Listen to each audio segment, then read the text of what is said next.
हूं आपके द्वारा कि केरला और वायनाड के किसानों के प्रति भी कुछ हमदर्दी दिखाएं। धन्यवाद।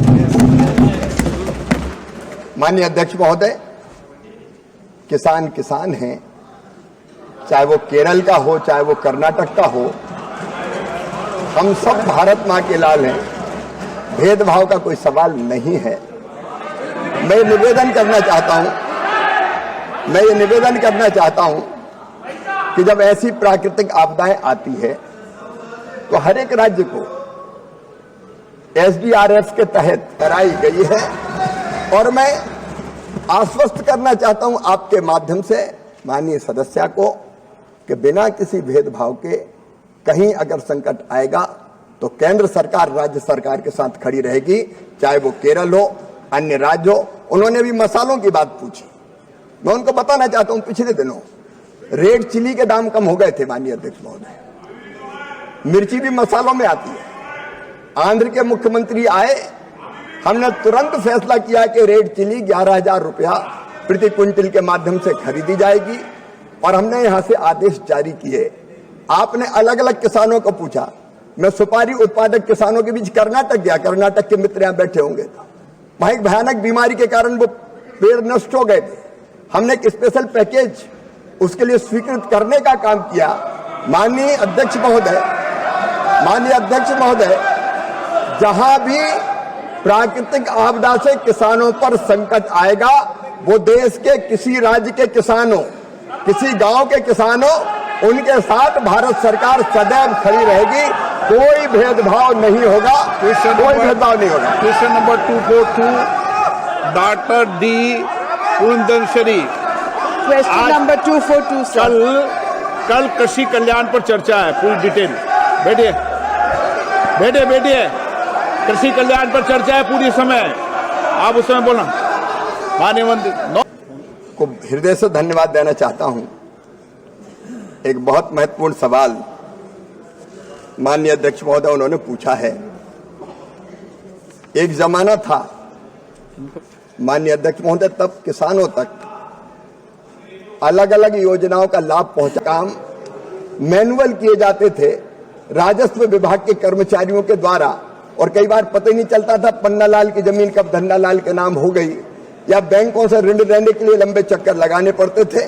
लेकिन ये प्रधानमंत्री जी का विजनरी दृष्टिकोण है, जिसके कारण अब ये किसान आईडी बनेगी, और लगातार आंध्र प्रदेश में किसान आईडी बनाने के क्षेत्र में माननीय अध्यक्ष महोदय काम चल रहा है। जो दूर दराज के किसान हैं, छोटे किसान हैं, जिनके पास सुविधा नहीं है, वो एफपीओ के माध्यम से, कृषि सखी के माध्यम से भी इन योजनाओं का फार्मर आईडी बनाने के लिए योगदान ले सकते हैं। और आंध्र प्रदेश की सरकार को मैं बधाई देना चाहूंगा कि फार्मर आईडी बनाने में उन्होंने बहुत अच्छा काम किया है, और बचे हुए शेष किसानों को भी शीघ्र फार्मर आईडी उनकी बना दी जाएगी, इससे जोड़ दिया जाएगा। ऑनरेबल मेंबर, जो स्वयं खेती नहीं करते, पट्टों पर अपनी जमीन, जो कृषि श्रमिक हैं या खेती करने वाले दूसरे साथी उनको दे देते हैं, और ये बात सच है कि ऐसे से कैसे रोजगार मिलेगा।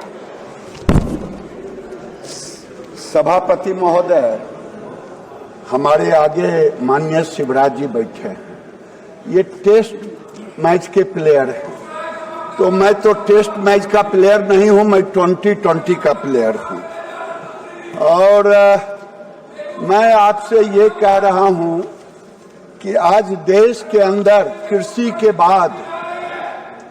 के बाद अगर कोई क्षेत्र है जो रोजगार देता है, वो टेक्सटाइल ही है, वो वस्त्र मंत्रालय ही है। अभी 4.6 करोड़ का रोजगार है, भारत सरकार ने इसे 6 करोड़ से ऊपर ले जाने का 2030 का एक रोड मैप बनाया है।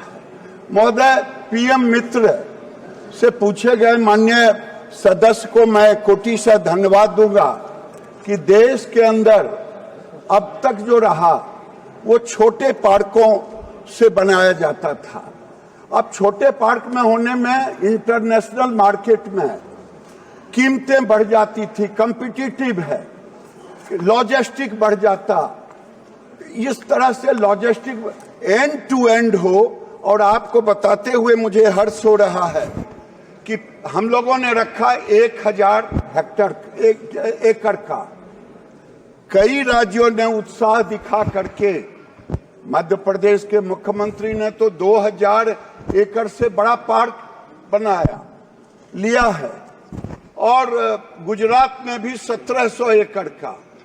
इस तरह से हम लोगों ने 7 पार्क सुनिश्चित किया है।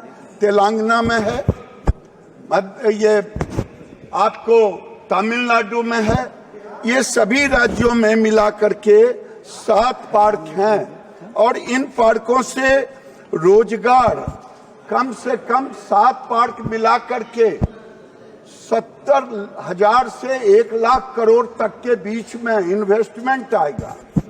और साथ में साथ 21 लाख प्रत्यक्ष और अप्रत्यक्ष रोजगार इसमें होंगे, क्योंकि टेक्सटाइल ही एक ऐसा सेक्टर है जहां हम 1 करोड़ रुपया इन्वेस्ट करते हैं तो 35 से 40 लोगों को रोजगार मिलता है। माननीय मंत्री जी का योजनाएं हैं वो पूछना चाहता हूं।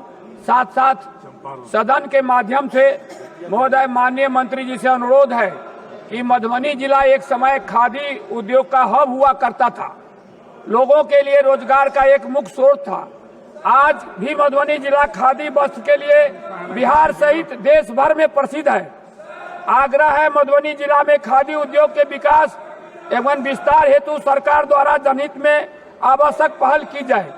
महोदय, रोटी हमारी सरकार देती है गरीब जनता को, मकान देती है सरकार को, लेकिन कपड़ा के मामले में माननीय इस सदन से माध्यम से महोदय मैं माननीय मंत्री जी से कहना चाहता हूं कि बिहार के लोगों को कपड़ा का कुछ ऐसा स्रोत बनाइए कि बेरोजगार को नौकरी मिलेगी, बाहर नहीं जाना पड़ेगा। बहुत बहुत धन्यवाद महोदय। बहुत अच्छा प्रश्न उन्होंने किया है। ठीक है, बिहार में पीएम मित्रा पार्क नहीं हुआ, लेकिन बिहार में जो नीतीश कुमार जी के नेतृत्व में और माननीय नरेंद्र मोदी जी के दिशा निर्देशन में जो नीतियां चल रही है, बिहार की सरकार मुख्यमंत्री के नेतृत्व में जो खास करके टेक्सटाइल के सेक्टर में, आपको जान करके खुशी होगी, जिस बिहार में फाइबर नहीं, कोई मिल नहीं, उसके बाद भी जो नीतियां बनी है, आज जब से ये सरकार तीसरी सरकार बनी है, मैं चंपारण, जिसकी चर्चा माननीय सदस्य ने की, चंपारण एक ऐसा जगह है कि वहां पर एक क्लस्टर बना है, वहां पर एक बड़े पैमाने पर काम हो रहा है। आज जुलाई में भारत सरकार ने 100 से ऊपर इन्वेस्टर लेकर के बिहार के मंत्री के साथ एक इन्वेस्टर मीट भी किया। और इन्वेस्टर मीट में जिस मधुबनी जिला की बात माननीय सदस्य कर रहे हैं रामप्रीत जी, वहाँ भी प्रस्तावक गए, वहाँ 700 एकड़ उनको दिखाया गया है जमीन। माननीय मंत्री बिहार सरकार के साथ एक उन लोगों की मीटिंग भी हुई, और मीटिंग ही नहीं हुई बल्कि 500 करोड़ से ऊपर का दोनों में एक MOU भी हुआ। तो मैं मानता हूं कि आने वाले दिनों में बिहार, बेगूसराय, पूर्णिया, माननीय सदस्य पूर्णिया के सांसद हैं, पूर्णिया में भी टेक्सटाइल का माहौल बन रहा है। तो ये पूरे बिहार में जो नई नीतियां बनी है, डबल इंजन की सरकार है, इस सरकार को मिल करके हम एक टेक्सटाइल का माहौल बनाने का काम भी करेंगे। कौशलेंद्र जी, कौशलेंद्र कुमार। सभापति महोदय, मैं बिहार के नालंदा जिला से आता हूँ। हेलो, अरे आप बैठ जाइए सर, हमको भी प्रश्न पूछने दीजिए भाई। सभापति महोदय, मैं बिहार के नालंदा संसदीय क्षेत्र से आता हूँ। हमारे संसदीय क्षेत्र में स्वर्गीय कपिल देव प्रसाद जी 52